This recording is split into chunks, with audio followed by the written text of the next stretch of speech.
కొంత భాగము మరి మనం ధ్యానం చేద్దాం. పరమగీతములు 2వ అధ్యాయము, పరమగీతములు 2వ అధ్యాయము 8వ వచనము చదువుకుందాం. వచ్చుచున్నాడు, గంతులు వేయుచు, కొండల మీదను ఎగసి దాటుచు, మెట్టల మీదను అతడు వచ్చుచున్నాడు. ప్రార్థన చేసుకుందాం. మహామహిమకు ఆధారభూతమైన మా పరలోకపు తండ్రి, ఇక సాయంకాల సమయంలో తండ్రి ఈ యొక్క సన్నిధిలో మేము మోకరించి విజ్ఞాపన చేస్తుండగా సంఘముల మధ్య సంచరించు మా దేవా, మీరు మాతో మాట్లాడండి. మీరు మాట్లాడితే మాకు శ్రేష్టము. మీ మాటలు మాకు ఆశీర్వాదకరం ప్రభా, మనోహరమైన మాధుర్యము కలిగిన ప్రభా, మహిమ కలిగిన ప్రభా నైనా, ఎనలేని మాటలు మీరు మాతో మాట్లాడి ప్రభా, ఇక సాయంకాల సమయంలోనైనా నీ దీవెనలు మా అందరికీ అనుగ్రహించమని, వినే స్వరమును ప్రభా, వినే చెవులను ప్రభా, వినే హృదయాన్ని తట్టమని ప్రభా, ప్రతి ఒక్కరితో మీరు మాట్లాడి మహిమ పొందమని నాయన నీ పరిశుద్ధాత్మ కుమ్మరింపును ఇక సాయంకాల సమయంలో అందరం చూడలాగున సహాయము దయచేయమని నజరేయుడైన యేసు నామం పేరిట వినయంతో బ్రతిమలాడి వేడుకొనుచున్నాం తండ్రి, ఆమేన్. ఈ యొక్క పరమగీతముల గురించి మరి మనం ధ్యానం చేస్తున్నాం. 2వ అధ్యాయంలో ఉన్నటువంటి ఈ యొక్క వాక్య భాగము చాలా విశిష్టమైన భాగము. ఇక పరమగీతములను సొలొమోను మహాజ్ఞాని క్రీస్తు పూర్వము 971 సంవత్సరం నుంచి 965 సంవత్సరం మధ్య భాగంలో వ్రాయడం జరిగింది.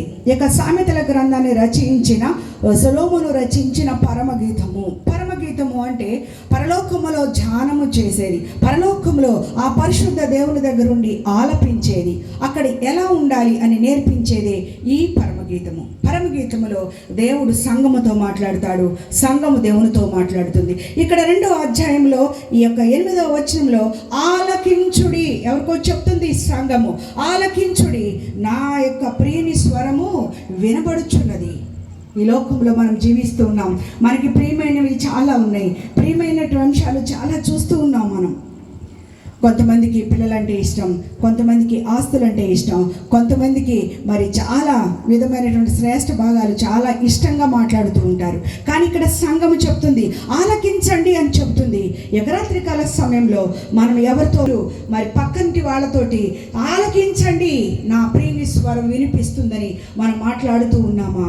ఈ యొక్క వచ్చిన భాగంలో చూస్తే కనుక, పైన 7వ వచ్చిన భాగంలో చూస్తే కనుక, సంఘ వధువు విశ్రాంతితో కూడిన సహవాసమందు ప్రభువుతో సంతోషకరంగా ఉన్నట్లు యొక్క పాత నిబంధన గ్రంథం అంతా చూస్తూ ఉన్నాం.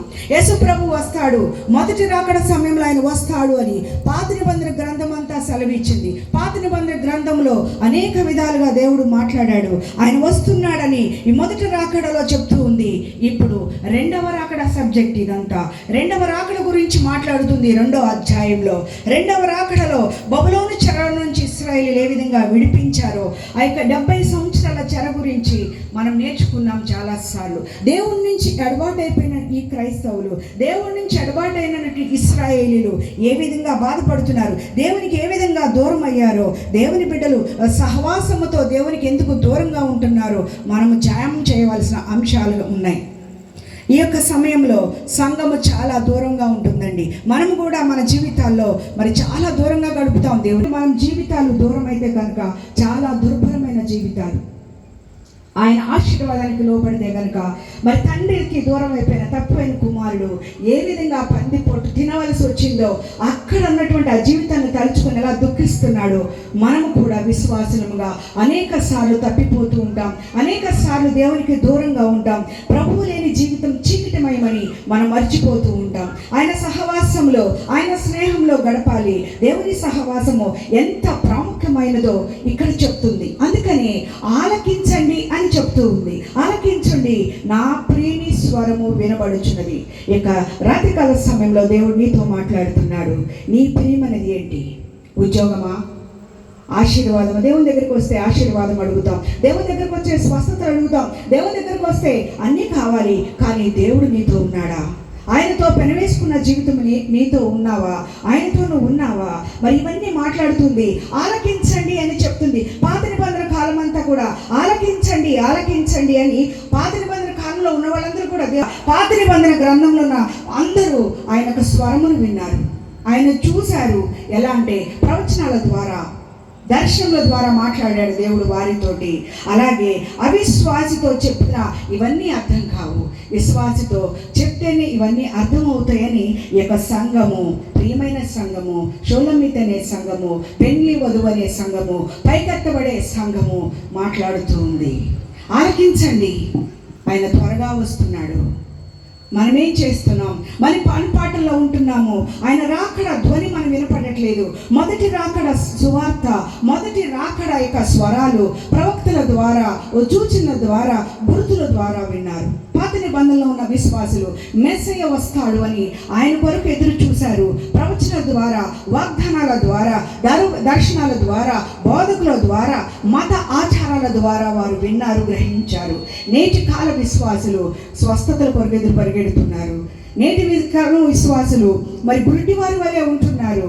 ఆయన దర్శనము ద్వారా, స్వప్నముల ద్వారా, లేకపోతే స్వరము ద్వారా, లేదంటే రాకడ గుర్తుల ద్వారా, వ్రాత ద్వారా, దైవ సేవకుల ద్వారా, బోధకుల ద్వారా ఆయన స్వరం వింటున్నాం మనం. ఆయన స్వరం విని మరి క్రైస్తవేతరులు కూడా ఆయన స్వరం వింటున్నారు. అదేంటో తెలుసా? నీ జీవితం ఉన్నాం. ప్రకటన గ్రంథం 1వ అధ్యాయంలో అంటాడు, ఈ గ్రంథాన్ని దాచిపెట్టద్దు, గైకోవాలి, చదవాలి అని చెప్తాడు. ఆస్వాదించబడాలి అంటే, ధన్యత సంపాదించుకోవాలంటే ఈ యొక్క గ్రంథాన్ని మనం చదవాలి. అలాగే ఆయన రాకడ గురించి కూడా మనము చెప్పేవారంగా ఉన్నాం. దేవునికి దూరంగా అయిపోయినటువంటి ఇశ్రాయేలీలు మరి చెరలో 70 సంవత్సరాలు ఉన్నారు. ఆయన వారికి ఆ చెరలో కూడా తన స్వరము ద్వారా, లేకపోతే ప్రవక్తల ద్వారా, ఇర్మియా ద్వారా మరి దేవుడు వారితో మాట్లాడటం జరిగింది, తన స్వరాన్ని వినిపించడం జరిగింది. ఆదికాండం 3వ అధ్యాయం 8వ వచనంలో ఆదాము దేవుని స్వరాన్ని విన్నాడండి. ఈ రాత్రికాల సమయంలో మనం ఏ స్వరాన్ని వింటున్నాం? ఆయన స్వరాన్ని మనం వినగలుగుతున్నామా? ఆయన స్వరము నీతో మాట్లాడుతుందా? మెల్లనైనా ఆయన స్వరము ఈ రాత్రికాల సమయంలో నీతో మాట్లాడుతుందండి. ప్రతి హృదయాన్ని కలిగాడు. మనం సంఘాలు నడిపించగలుగుతున్నామంటే ఆయన స్వరాన్ని వింటేనే సంఘాలు నడిపించగలుగుతాం, విశ్వాసులకు మాదిరికరంగా ఉండగలుగుతాం. ఆయన దేవుని వాక్యాన్ని కంఠస్వరం ద్వారా అనుదినము చదవాలి, ధ్యానము చేయాలి. 2వ రాజుల గ్రంథము 19వ అధ్యాయం 12వ వచనంలో చదివితే గనుక అక్కడ ఒక భక్తుడు ఉన్నాడు. ఎవరండి? ఏలియా దేవుని స్వరాన్ని విన్నాడు. ఆ స్వరంలో మరి అడుగుతున్నాడు, దేవుని ప్రత్యక్షత కొరకు చూస్తూ ఉన్నాడు. మెరుపుల ద్వారా మాట్లాడతాడేమో అనుకున్నారు, కానీ వాటి వల్ల ఎక్కడ ఆయన స్వరం వినలేదు. కానీ అవన్నీ కూడా ప్రత్యక్షతలో దొరికినాయి. ఆయనకి మెల్లని స్వరము ద్వారా మాట్లాడుతూ ఉన్నాడు. దేవుని స్వరము లేకపోతే, దేవుని మెల్లని స్వరం మనం వినకపోతే మన జీవితాల్లో ఆశీర్వాదాలు ఉండవండి. దేవుని ఆశీర్వాదము అంటే మరి ఆర్భాటంతో ఉండడం కాదండి. ఆయన స్వరాన్ని వింటే కనుక ఆయన పరిశుద్ధతలో మనం ఉంటాం. యెషయా గ్రంథము 30వ అధ్యాయం 30వ వచనం మనం చూస్తే కనుక యెహోవా తన ప్రభావం వలన ఆయన స్వరాన్ని మనకు వినిపిస్తాడు. అంత్య దినాల్లో దేవుని గుర్తుకు సంబంధించిన ఈ స్వరము వినిపిస్తూ ఉంది. అందుకనే ఈ యొక్క స్వరం గురించి మాట్లాడుతుంది సంఘము. మనం ఏం మాట్లాడుతున్నామండి? అవిశ్వాసులైన వారితోటి, లేకపోతే మరి క్రైస్తవేతరులతోటి మనం ఏం మాట్లాడుతున్నాం? ఆయన గొప్పతనం ఎలా ప్రకటన చేస్తున్నాం? మత్తయి సువార్త 17వ అధ్యాయము 5వ వచనం చూస్తే గనక దేవుని శ్రేష్టమైన స్వరానికి లోపడాలి, ఆయన చిత్తానికి జీవించాలి, ఆయన చిత్తానికి లోబడి జీవించాలి. ఇవన్నీ కూడా ఈ గ్రంథంలో రాయడం జరిగింది. అదిగో ఆలకించండి, ఆయన నా ప్రియుని స్వరము వినిపిస్తుంది అంటుంది. ఇదిగో అతడు వచ్చుచున్నాడు. ఎస్, ఆయన వస్తున్నాడండి. మేఘారుడే వస్తున్నాడు. 1వ దశలోనికి రాసిన పత్రిక 4వ అధ్యాయం 16వ వచనంలో మాట్లాడుతున్నాడు. ఆర్భాటముతోను, ప్రధాన దూత శబ్దముతోను, తర్వాత దేవుని బోరుతాను. 3 బ్యాచ్లకి ఆయన పైనుంచి స్వరం వినిపిస్తున్నాడు. ఆయన క్రీస్తునందుని మృతులు మొదట లేస్తారు, ఆ మీదట సజీవులు మనము ఆయన మధ్యాకాశంలో మేఘమండల మీద కలుసుకుంటామని ఈ సంఘము చెప్తుంది. అందుకనే ఇదిగో అతడు వచ్చుచున్నాడు. ఇదిగో అనే మాట బైబిల్లో చాలా స్పష్టంగా, అదిగో అంటే చాలా దూరంలో ఉన్నట్టు, ఇదిగో అంటే చాలా దగ్గరగా కనిపిస్తూ ఉంది. యోహాను మరి సువార్త 1వ అధ్యాయం 29లో ఇదిగో లోక పాపం మోసుకున్న దేవుని గొర్రెపిల్ల ఆయన చెప్తూ ఉన్నాడు. ఆయన గురించి చాలా విషయాల్లోని అవన్నీ సమయం లేదు, కానీ అవన్నీ 7 వరకు ఆ దినమున గూర్చి ఆ గడియను గూర్చి తండ్రి తప్ప ఏ మనుషుడును పరలోక దూతలైనను కుమారుడైనను ఎరుగరు. అంటే ఒక ఉపమానం చెప్తున్నాడు. ఆయన రాకడ ఎప్పుడు వస్తుందో చెప్తున్నాడు. ఆ కాలంలో ఎలా ఉన్నాయో నాకు తెలియదు అంటున్నాడు. తండ్రిని తప్ప ఎవరికీ తెలియదు అని అంటున్నాడు. ఆ కాలములు విభాగిస్తే గనుక 4 కాలములు. ఆయన వస్తున్నాడు అని ఎదురు చూస్తూ ఉన్నారు. ఆ ఎదురు చూస్తున్న వాళ్ళకి ఆయన రాలేదు అని మరి చాలా బాధపడుతున్నారు. ఇప్పుడు కూడా క్రైస్తవులు చాలా మంది కూడా మరి ఆయన వస్తున్నాడు అంటే ఆ నిరీక్షణ కలిగిన కొంతమంది విశ్వాసులు మాత్రమే రెండవ రాకడ వస్తుందని విశ్వసిస్తున్నారు. కానీ చాలా మంది అయితే రెండవ రాకడ ఇప్పుడే రాదు అని చెప్తున్నారు. మరి ఇశ్రాయేలుకి ఇప్పుడు జరుగుతున్న వారు మీరు చూస్తూ ఉన్నారు. ఆ వారిలోనే 3వ ప్రపంచ యుద్ధం వచ్చేస్తుంది అని అన్నారు. 3వ ప్రపంచ యుద్ధం రావడానికి ఇంకా చాలా సమయం ఉంది. ఎందుకు అంటే దానియేలు గ్రంథంలో మరి ఇచ్చినటువంటి ఆ నెబుకద్నెజరు కల వచ్చింది కదా, ఆ కళ ప్రకారము ఇంకా 5,000 దగ్గరే ఉన్నాం మనం. ఆ 10,000 దగ్గరే ఉన్నాము. అది జరిగిన తర్వాత అంతం వస్తుంది. అప్పుడే రెండవ రాకడ కూడా వస్తుందని వాక్యం సెలవిస్తుంది. కానీ ఆయన చెప్తున్నాడు కాలములు దినములు ఆయన సమీపంగా ఆయనకే తెలుసు, నాకు కూడా తెలియదు అని అంటున్నాడు ఈ యొక్క కుమారుడు. కాలములు అంటే కాల విభాగం చేస్తే కనుక ఆ నెబుకద్నెజరుకు వచ్చిన కళలో ఉన్నటువంటి ఆ విగ్రహము బంగారు తల, అది బబులోను సంస్థానానికి సంబంధించింది. ఆ తర్వాత మరి మాదీయులు పారసీకులు 2గా విభాగించబడ్డారు. ఆ తర్వాత గిగురు సామ్రాజ్యము, ఆ తర్వాత రోమా సామ్రాజ్యము, ఇప్పుడు మానవ సామ్రాజ్యము. ఈ మానవ పరిపాలన ఈ యొక్క 5,000 10 మిత్ర రాజ్యాలు. ఇప్పటికి మరి ప్రపంచ దేశాలన్నీ కలిసి 7 రాజ్యాలుగా మరి మిత్ర రాజ్యాలుగా సెలెక్ట్ అని అందులో భారతదేశం కూడా ఉంది. ఈ మిత్ర రాజ్యాలన్నీ కలిసి ఒక నాయకుడిని ఎన్నుకుంటారు. ఆ నాయకుడిని ఎన్నుకోవాలి అంటే AI వచ్చింది. ఇప్పుడు ఈ AI ద్వారా ఒక నాయకుడిని ఎన్నుకోవడానికి రెడీగా ఉన్నారు. ఆ నాయకుడిని ఎన్నుకున్న తర్వాత మరి మానవ పరిపాలన ఒక చేతి సహాయం లేకుండా ఒక రాయి వస్తుంది. అదే రెండవ రాకడ, అదే క్రీస్తు. ఆయన వచ్చినప్పుడు మానవ పరిపాలన బబులోను సంస్థానం నుంచినటువంటి ఈ పరిపాలన అంతా అయిపోతుంది. అప్పుడు అంతం వస్తుంది అని వాక్యము సెలవిస్తూ ఉంది. ఆ కాలాన్ని కనుక మనం విభాగిస్తే కనుక 4 కాలాలు. ఒకటి మరి ప్రొద్దు కుంకిన కాలము, రెండవది అర్ధరాత్రి కాలము, మూడవది కోడి పూయు కాలము, నాలుగవది తల్లి. మనం ధ్యానం చేస్తే కనుక రాత్రి కాలంలో జాముల్లో లెక్కిస్తారు. అందుకని విలాప వాక్యాలు 3వ అధ్యాయంలో నీ పసిపిల్లల ప్రాణం కొరకు రేయి మొదటి జామున ప్రార్థన చేయమన్నారు. జాము అంటే రాత్రిని లెక్కిస్తారండి జాములుగా. జాము అంటే 3 గంటలు. 3 గంటలు ఒక జాము అంటారు. ఆ రాత్రి కాలాన్ని లెక్కిస్తే గనక సాయంత్రం 6 గంటల నుంచి 9 గంటల వరకు ఒక జాము. రేయి మొదటి జామున నీ పసిపిల్ల ప్రాణం కొరకు ప్రార్థన చేయమంటున్నాడు. ఎందుకు అంటే ప్రియమైన సంగమా, నేను ప్రతిరోజు అనేక మరి కోర్టులకి అనేక పోలీస్ స్టేషన్కి వెళ్ళాల్సి ఉంటుంది. ఆ పోలీస్ స్టేషన్ బయట ఒక బోర్డు పెట్టి ఉంటుంది. మీరు చూసారో చూడలేదు. ఆ బోర్డులో చాలా పేర్లు రాసి ఉంటాయి. ఎంత విచారకరమైన సంఘటనలు అంటే అక్కడ అన్ని క్రైస్తవ పేర్లే ఉంటాయి. నీ పసిపిల్లల ప్రాణం కొరకు నువ్వు ప్రార్థన చేస్తే నీ పిల్లలు ఆ స్థితిలో ఉండరు. నీ పసిపిల్లల ప్రాణం కొరకు రేయి మొదటి జామున లేసి ప్రార్థన చేయమంటున్నాడు. తల్లి, చేస్తున్నావా? నీ యవనస్తుల కొరకు ప్రార్థన చేస్తున్నావా? నీ భర్త కొరకు ప్రార్థన చేస్తున్నావా? నీ సంఘంలో ప్రతి ఒక్కరి కొరకు ప్రార్థన చేస్తున్నావా? చేయకపోతే ఈ రోజు నుంచైనా మొదలుపెట్టు. ఆయన చెప్తున్నాడు రాత్రి కాలంలో మరి యొక్క మొదటి జాము కాలంలో ప్రార్థన చేయమంటున్నాడు. ఈ మొదటి జాములో మనం ప్రార్థన చేయాలి. రాత్రి జాములో లెక్కించాలంటే సాయంత్రం 6 గంటల నుంచి రేపు ఉదయం 6 గంటల వరకు 4 జాములు. ఈ 4 జాముల గురించి మరి పగలను ఎలా గడిస్తారంటే గడియలుగా లెక్కిస్తారు. ఉదయకాలం 6 నుంచి సాయంత్రం 6 గంటల వరకు. అలాగే యేసు ప్రభువును సిలువ వేసినప్పుడు 6 గంటల నుంచి 9 గంటలకి మొదటి గడియ, 9 గంటల నుంచి 12 గంటలకి రెండవ గడియ, 12 గంటల నుంచి 3 గంటలకి మరి మూడవ గడియ, 4వ గడియ 3 గంటల నుంచి 6 గంటలకి గడియలుగా జాములుగా లెక్కిస్తారు. ప్రొద్దుక్రింకు జాము అని మనం చూస్తున్నాము. ఈ ప్రొద్దుక్రింకుట అనగా నీతిస్తుడైన క్రీస్తు ప్రభు వారు ఆయన యూదుల్లో వచ్చినప్పుడు ఆయన్ని అంగీకరించక సిలువ వేసి చంపిన యూదా మతం యొక్క చివరి కాలము. యూదా మతం చివరి కాలాన్ని ప్రొద్దుకుంకు కాలము అని పిలుస్తున్నాము. అంటే క్రైస్తవ మతం ఆరంభ కాలము. యూదా మతము మరి పోయిన తర్వాత క్రైస్తవ మతము మొదలైంది. ఈ క్రైస్తవు అపోస్తల కార్యాలు 2వ అధ్యాయంలో సంఘము మొదలైందండి. ఎర్రని కాంతులు విరజిమ్ముతూ ఆ చీకటి సమయాన్ని వెలుగు సమయాన్ని వేరు చేస్తూ ఇక సూర్యుడు ఏ విధంగా అయితే భూమి ఋతువులో కూడా చీకటి కాలం మొదలైంది, శ్రమల కాలం మొదలైంది. క్రైస్తవులను బహుగా హింస యేసు ప్రభు వారు వచ్చే వరకు కూడా, మరి బరకియా కుమారుడైన జకర్యా రక్తం ఒలికే వరకు కూడా ఎన్నో సంవత్సరాలు మరి నరికి వేయబడ్డారు ఈ క్రైస్తవులు.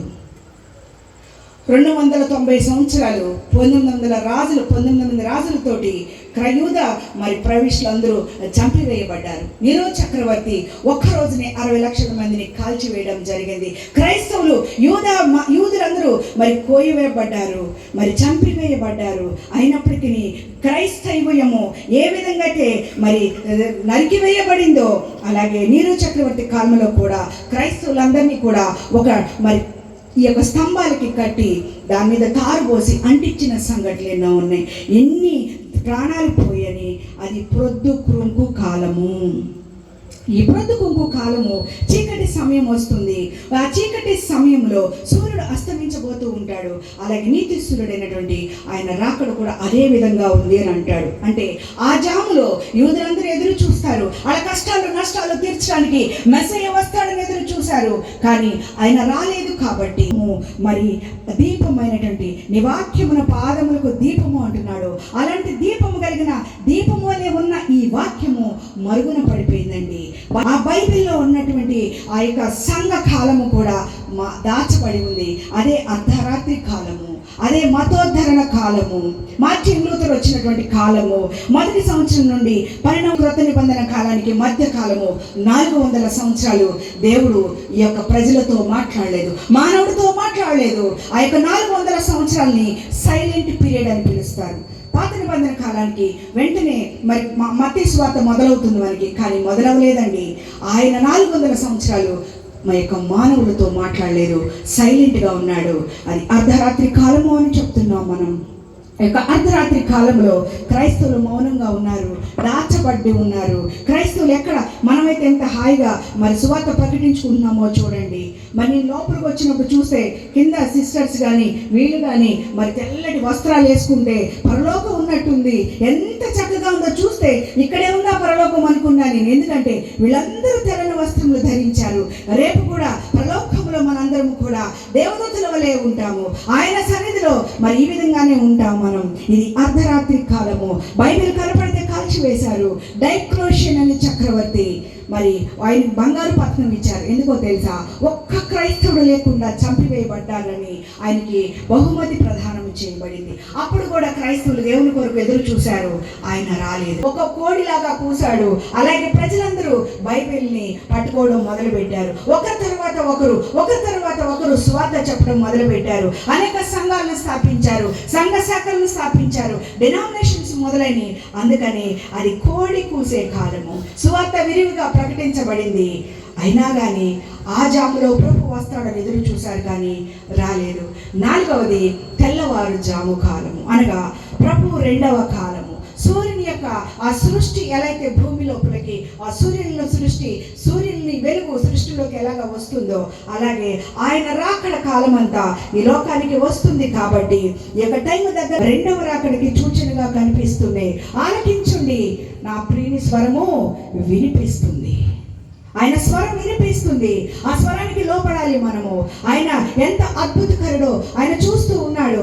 మరి యెషయా గ్రంథంలో చూస్తున్నాము, యెషయా గ్రంథంలో చూస్తున్నాము. 2వ రాకడ అతి సమీపంగా ఉంది. 120 మరి ప్రవచనాలు ఉన్నాయండి బైబిల్లో 2వ రాకడ గురించి. 90 ప్రవచనాలు అలాగే నెరవేరిపోతున్నాయి. ఇంకా కొన్ని నెరవేరాలి. వాటిలో కొన్ని నేను చెప్తాను. నెంబర్ 1, మనకి కరెన్సీ, ప్రపంచ దేశంలో కరెన్సీ ఒక్కొక్కరికి ఒక్కొక్కలాగా ఉంటుంది. అమెరికాలో డాలరు, మరి జపాన్లో యెన్, మనకి రూపాయలు. ఇవన్నీ కూడా ఒక కరెన్సీగా మారాలి. ఆ కరెన్సీగా మారితే మోడీ గారు అందుకని 1 నేషన్ 1 ఆర్మీ అని అంటూ మొదలుపెట్టారు.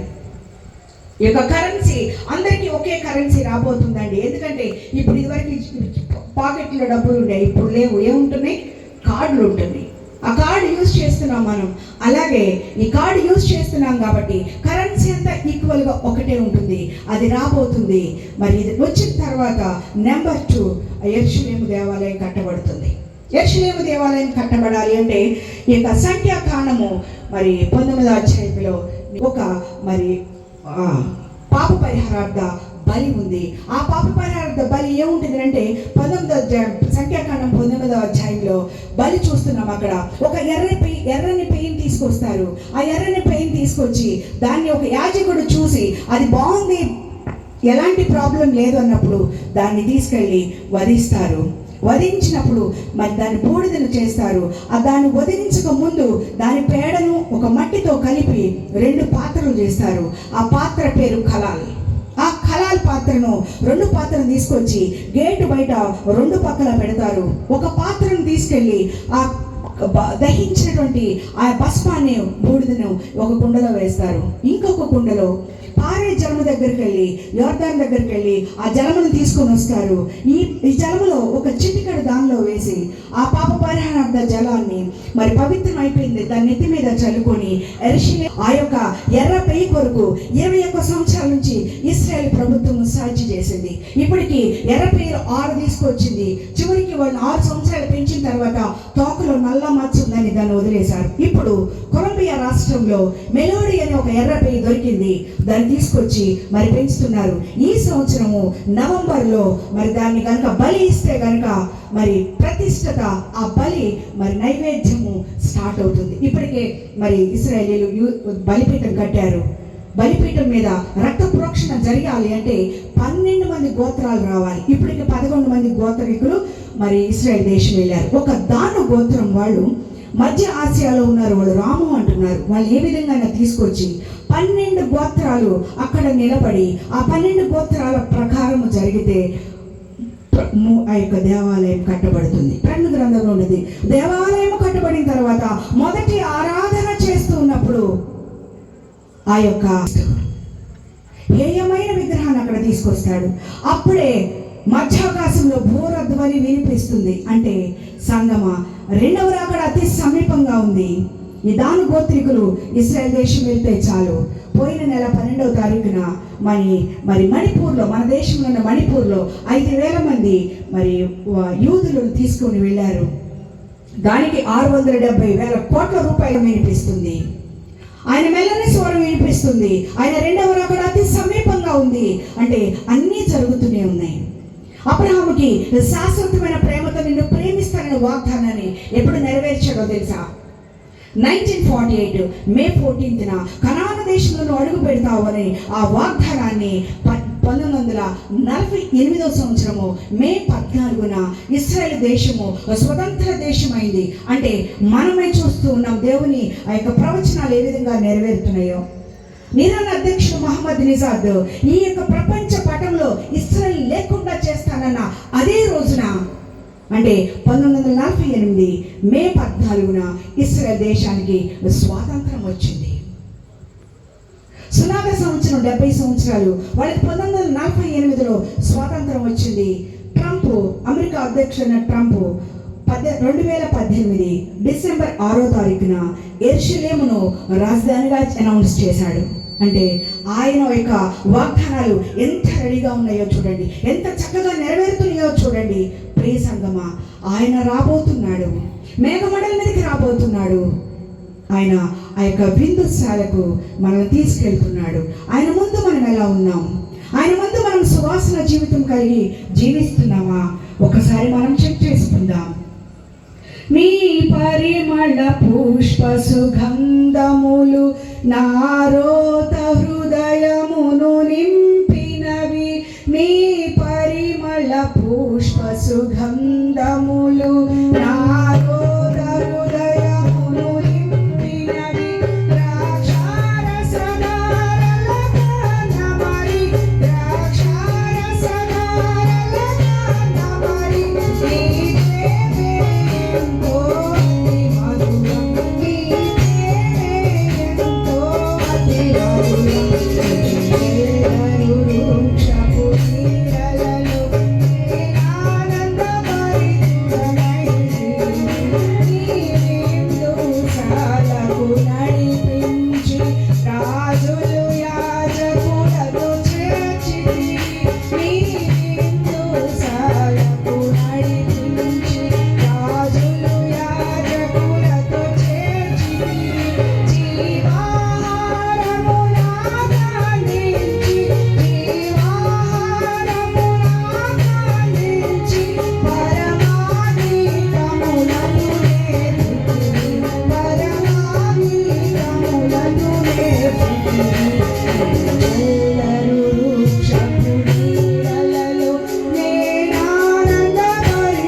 చెల్లిద్దాం.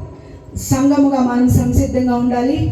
ఆలకించండి, ఆయన స్వరం వినిపిస్తుంది. మనము రెడీగా ఉండాలి ఆ మధ్యాకాశానికి చేరుకోవడానికి, ఆయనతో సంతోషించడానికి, ఆ విందుశాలలో చేరి ఆయన స్తుతించి